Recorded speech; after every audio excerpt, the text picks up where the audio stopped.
പുതിയൊരു ക്ലാസ്സിലേക്ക് സ്വാഗതം. ഇന്ന് കാറ്റഗറി നമ്പർ 49/2026 ബാക്കിയുള്ള ചോദ്യങ്ങളാണ് ഡിസ്കസ് ചെയ്യുന്നത്.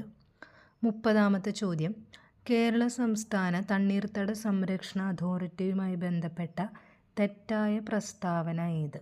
അപ്പോൾ ഇവിടെ തെറ്റായ പ്രസ്താവനയാണ് കണ്ടെത്തേണ്ടത്. 1. 2008 കേരള സംസ്ഥാന നെൽവയൽ തണ്ണീർത്തട സംരക്ഷണ നിയമപ്രകാരമാണ് സ്ഥാപിതമായത്. 2. കേരള സംസ്ഥാന തണ്ണീർത്തട സംരക്ഷണ അതോറിറ്റിയുടെ വൈസ് ചെയർമാൻ സംസ്ഥാന പരിസ്ഥിതി വനം വകുപ്പ് മന്ത്രിയാണ്. 3. പരിസ്ഥിതി കാലാവസ്ഥ വ്യതിയാന വകുപ്പ് ഡയറക്ടർ അതോറിറ്റിയുടെ മെമ്പർ സെക്രട്ടറിയായി പ്രവർത്തിക്കുന്നു. അപ്പോൾ 3 പ്രസ്താവനയാണ് തന്നിട്ടുള്ളത്. ഇതിൻ്റെ ഉത്തരം ഓപ്ഷൻ സി, അതായത് 1, 2 എന്നിവ മാത്രം തെറ്റാണ്. അപ്പോൾ 3ാമത്തെ പ്രസ്താവന ശരിയാണ്. അപ്പോൾ ഇതിൽ കേരള സംസ്ഥാന തണ്ണീർത്തട സംരക്ഷണ അതോറിറ്റിയുടെ വൈസ് ചെയർമാൻ എന്ന് പറയുന്നത് ഇവിടെ തന്നിട്ടുള്ളത് സംസ്ഥാന പരിസ്ഥിതി വനം വകുപ്പ് മന്ത്രിയാണ് എന്നാണ്. പക്ഷേ കേരള സംസ്ഥാന തണ്ണീർത്തട സംരക്ഷണ അതോറിറ്റിയുടെ വൈസ് ചെയർമാൻ എന്ന് പറയുന്നത് സംസ്ഥാനത്തെ ചീഫ് സെക്രട്ടറിയാണ്. ഓക്കെ. അപ്പോൾ അടുത്ത ചോദ്യം 31ാമത്തെ, സംസ്ഥാന പബ്ലിക് സർവീസ് കമ്മീഷനുമായി ബന്ധപ്പെട്ട തെറ്റായ പ്രസ്താവന ഏത്? അപ്പോൾ ഈ ചോദ്യത്തിലും തെറ്റായ പ്രസ്താവനയാണ് കണ്ടുപിടിക്കേണ്ടത്. 1. സംസ്ഥാന പബ്ലിക് സർവീസ് കമ്മീഷൻ ചെയർമാനെയും അംഗങ്ങളെയും സംസ്ഥാന ഗവർണറാണ് നിയമിക്കുന്നത്. 2. സംസ്ഥാന പബ്ലിക് സർവീസ് കമ്മീഷനിലെ അംഗത്തിന് കാലാവധിയായ 6 വർഷമോ അല്ലെങ്കിൽ 65 വയസ്സുവരെയോ പദവിയിൽ തുടരാവുന്നതാണ്. 3. സംസ്ഥാന പബ്ലിക് സർവീസ് കമ്മീഷൻ അംഗത്തെ കാലാവധിക്ക് മുൻപായി പദവിയിൽ നിന്നും നീക്കം ചെയ്യാൻ ഗവർണറുടെ ഉത്തരവിലൂടെ സാധിക്കുമെന്ന് ഭരണഘടനയിൽ വ്യവസ്ഥയുണ്ട്. അപ്പോൾ ഇതിൻ്റെ ഉത്തരം എന്ന് പറയുന്നത് ഓപ്ഷൻ എ ആണ്. 2, 3 എന്നിവ മാത്രം തെറ്റാണ്. അപ്പോൾ സംസ്ഥാന പബ്ലിക് സർവീസ് കമ്മീഷൻ ചെയർമാനെയും അംഗങ്ങളെയും ആരാണ് നിയമിക്കുന്നത്? സംസ്ഥാന ഗവർണറാണ്. ഇനി അംഗത്തിൻ്റെ കാലാവധി എന്ന് പറയുന്നത് 6 വർഷം അല്ലെങ്കിൽ 62 വയസ്സ്, അതാണ് കാലാവധി.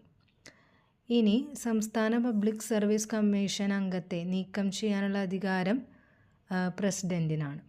ഓക്കെ. ഇനി അടുത്ത ചോദ്യം, വയോജന സംരക്ഷണവുമായി ബന്ധപ്പെട്ട താഴെ പറയുന്ന പ്രസ്താവനകളിൽ ശരിയായത് ഏത്? അപ്പോൾ ശരിയായ പ്രസ്താവനയാണ് കണ്ടുപിടിക്കേണ്ടത്. 1. വയോജന ക്ഷേമത്തിനായി രാജ്യത്താദ്യമായി കമ്മീഷൻ രൂപീകരിക്കാൻ വ്യവസ്ഥ ചെയ്യുന്ന കേരള വയോജന കമ്മീഷൻ ബിൽ കേരള നിയമസഭ പാസാക്കിയിട്ടുണ്ട്. അത് ശരിയായ പ്രസ്താവനയാണ്. 2.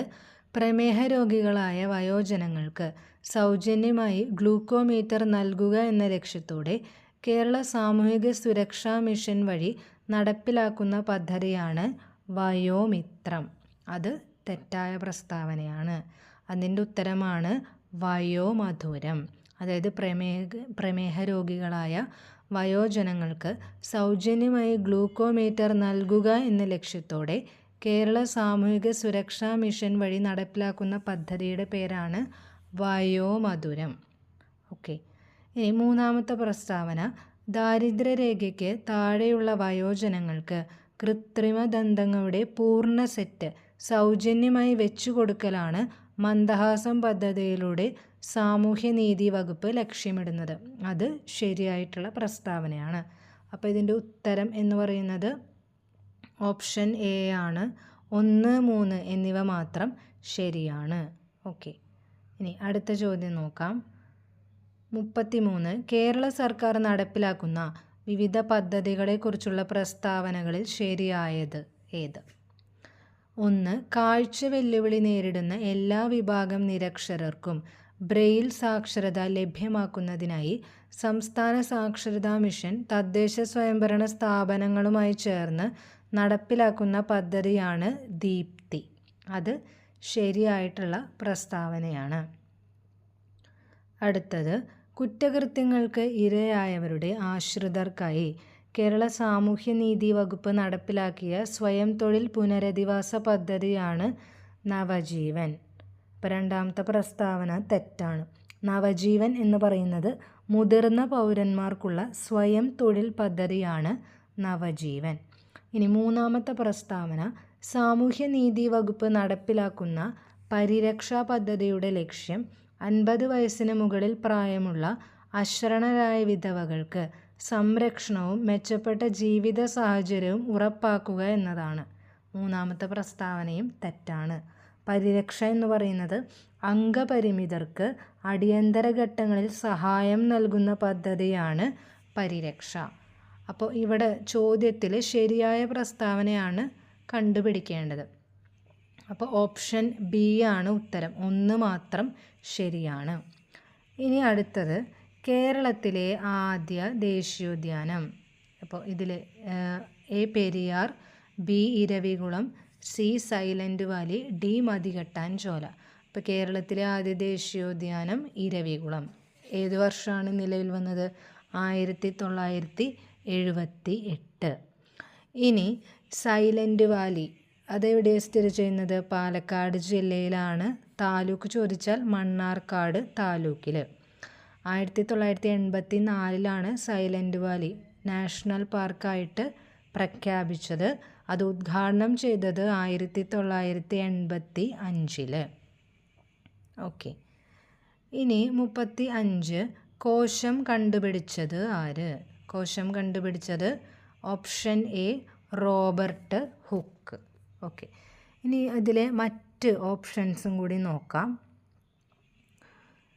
ഷ്ലീഡൻ എന്ന് പറയുന്നത് സസ്യശരീരം കോശങ്ങളാൽ നിർമ്മിതമാണ് എന്ന് കണ്ടെത്തിയ വ്യക്തിയാണ് MJ ഷ്ലീഡൻ. അത് 1838. ഇനി ഷ്വാൻ എന്നൊരു ഓപ്ഷൻ തന്നിട്ടുണ്ട്. അദ്ദേഹത്തിൻ്റെ പൂർണ്ണമായ നാമം തിയോഡോർ ഷ്വാനാണ്. അതായത് ജന്തുശരീരം കോശങ്ങളാൽ കൊണ്ട് നിർമ്മിതമാണെന്ന് കണ്ടെത്തിയ വ്യക്തിയാണ് തിയോഡോർ ഷ്വാൻ. വർഷം 1839. ഓക്കെ. അപ്പോൾ സസ്യശരീരം കോശങ്ങളാൽ നിർമ്മിതമാണെന്ന് കണ്ടെത്തിയത് MJ ഷ്ലീഡൻ 1838. ജന്തുശരീരം കോശങ്ങളാൽ നിർമ്മിതമാണെന്ന് കണ്ടെത്തിയത് തിയോഡോർ ഷ്വാൻ 1839. ഇവിടെ കോശം കണ്ടുപിടിച്ചത് എന്ന് ചോദിച്ചാൽ ഓപ്ഷൻ എ റോബർട്ട് ഹുക്ക്. ഇനി അടുത്തത് പഴയീച്ച എന്ന് അറിയപ്പെടുന്നത്. പഴയീച്ച എന്ന് അറിയപ്പെടുന്നത്, ഇതിൻ്റെ ഉത്തരം ഓപ്ഷൻ ബി ആണ്, ഡ്രോസോഫില.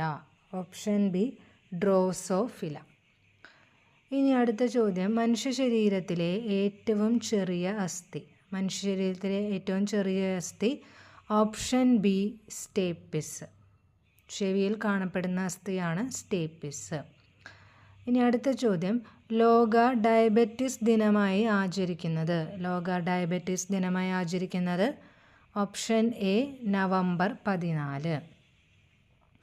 ഇനി ജൂലൈ 11 എന്ന് പറയുന്ന ദിവസത്തിൻ്റെ പ്രത്യേകതയാണ് ലോക ജനസംഖ്യാ ദിനമാണ് ജൂലൈ 11.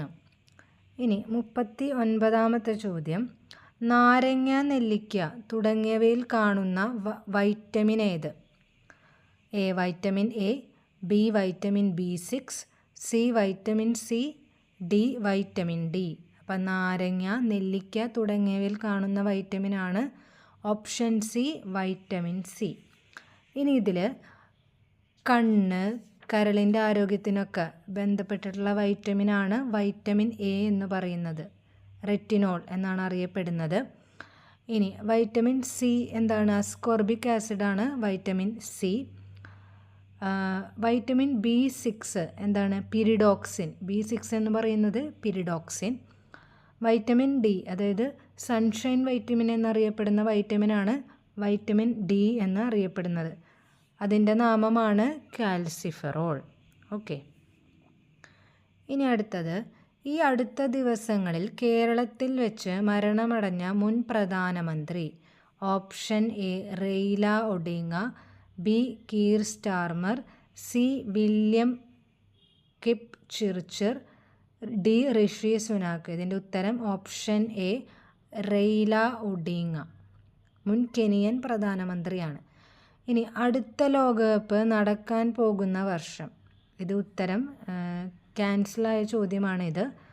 ഇപ്പോൾ 2026 ഇപ്പോൾ നിലവിൽ ലോകകപ്പ് നടക്കുന്നത്.